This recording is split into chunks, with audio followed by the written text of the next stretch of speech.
Welcome to Booking the Wrestler. Yes! I did that last time and that looks stupid. Now I'm doing it again. Look, the concept is I take someone from WWE and I book them. Sometimes TNA as well. Give them either a title or relevance. In this case, it's Titus O'Neil. If you saw the first video, Titus O'Neil is brought back as a biker with a bat and a bike. The first time he comes in his debut, 4 other guys come down to the ring wearing kind of like Hell's Angels garb or whatever type of gang or biker gang there is.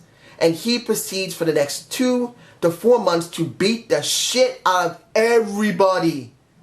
He beats them in the ring, and then when he's done with them, if he's in the mood, he will beat them again with a bat. I do this in the hopes of getting him over in a different way. The American Badass, of course, is The Undertaker. There's no one that can be like him. And Titus O'Neil would never take that spot. But who says we could not do this again with a real biker, with a real bike, coming down to the ring from the back where the Titantron is and proceed to kick the ass of everybody. Titus O'Neil has the look. He's a big guy. He has the muscles. He's decent in the ring. He's not great, but he's decent. The key for him, his charisma and his mic skills. That is the key.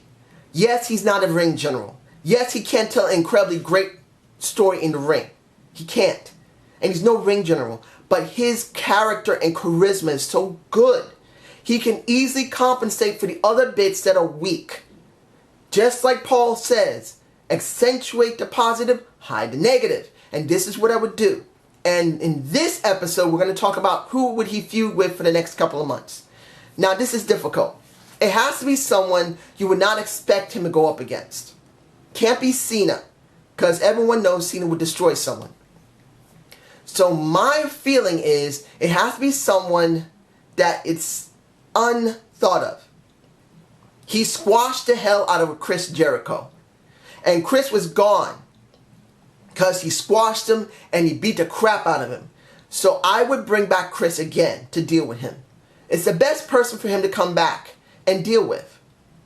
Chris Jericho is known to be a very good wrestler.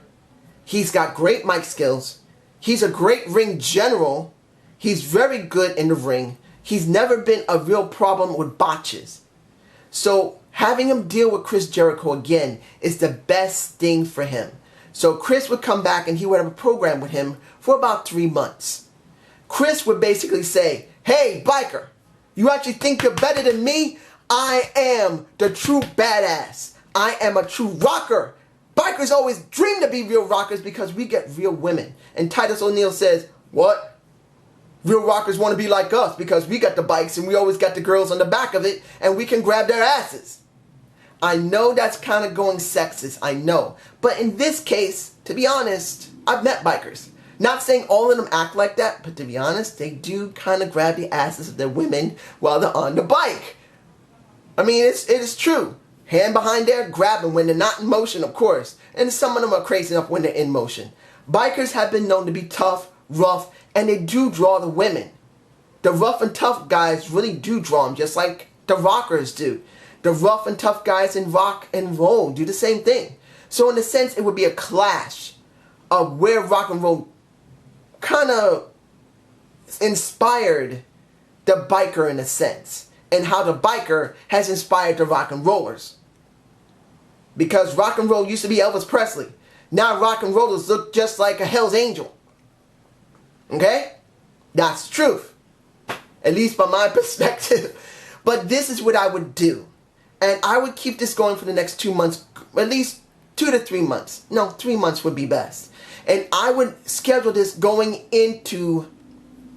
Well, I would schedule this going into Hell in a Cell, where they would finally meet. Now I know I could say this for Survivor Series or SummerSlam, but in this case, I would not go there. This is a feud that does not need a signature pay-per-view to do it. Because I want to save Titus O'Neil for a signature pay-per-view when he goes after a title. And that's what I want to do for him. But at the end of Hell in a Cell, and it would be not in a, it would basically be in a cell. And it would happen. And in Hell in a Cell, Titus O'Neil would destroy Chris Jericho. And he would walk out not only the victor, beating a well-known wrestler that will be a legend himself eventually. He can say, I survived Hell in a Cell because I am a true biker that has hell riding behind me. And that is where I'm going to end this. And I'm going to give you the next video where he wins a title. So I hope you enjoyed Zane's view. Wait, well, actually not Zane's view. This is Booking the Wrestler. I don't know where I got that Zane's view from. Have a good day and have a good night. Peace!